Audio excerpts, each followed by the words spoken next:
আমু, তুমি রসির ঘরে কিসের জন্য? যাও, ভাইয়ের কাছে যাও। রসুই ঘরে আমার কোনো কাজ নাই? না, আমি এসি না এই বাড়িতে। এখন থেকে রসির ঘরে তোমার আর কোনো কাজ নেই। যাও, বাইরে নিয়ে আসো। গরম পানি হচ্ছে, পানি গরম হোক, দুজন মিলে হাত মুখ ধুয়ে নিবে। যাও যাও।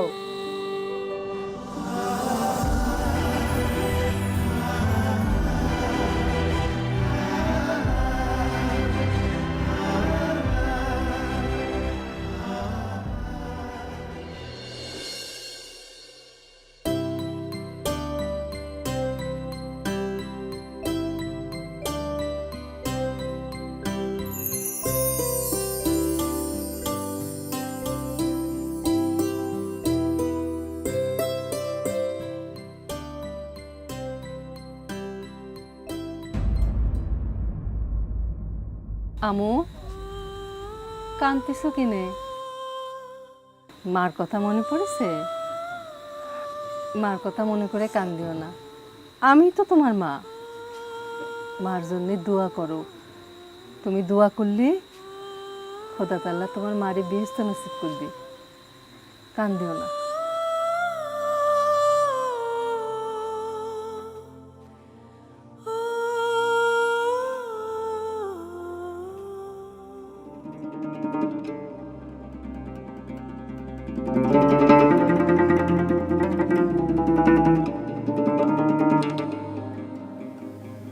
আপনারে খাওন দিই।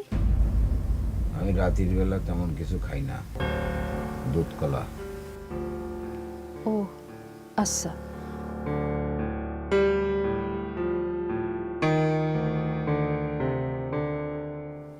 আমু আর গোলাম রসুলকে নিয়ে আপনি কোনো চিন্তাটা করবেন লাই। ওরা খুবই লক্ষ্মী ছেলে মেয়ে। আমি ওদেরকে দেখে শুনে রাখবো। আপনি এ নিয়ে কোনো চিন্তা করবেন না। বেশ। আমু আর গোলাম রসুলকে পড়তে দিলে হয় না? মেয়ে মানুষের পড়াশোনা পাগলের মতো কথা। ও আচ্ছা, ঠিক আছে। তাহলে গোলাম রসুলরে পড়তে দিলে? দেখি। আপনি তাহলে বসেন, আমি আপনার জন্য দুধ কলা নিয়ে আসছি।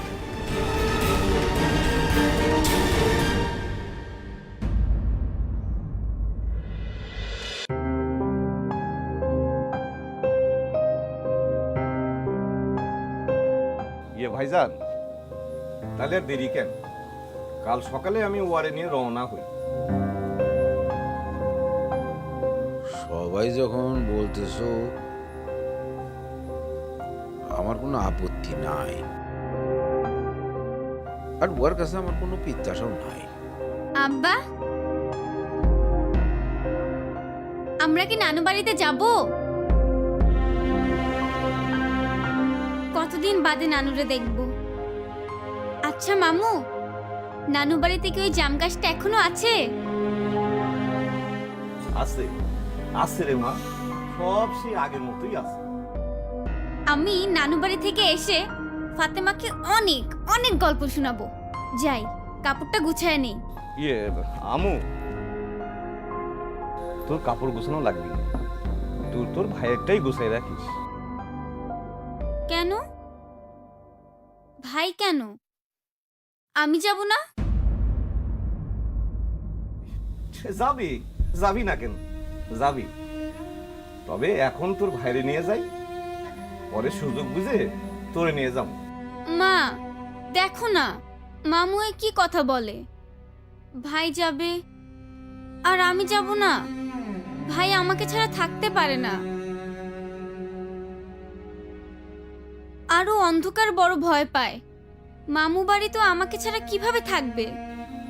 আমু, তুই কাল সকালে ওরে আমার সাথে দিস।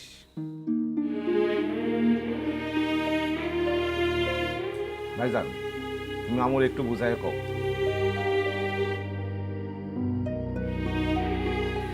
মামু ওয়ারে গোছগাছ করে তোর মামুর হাতে তুলে দে।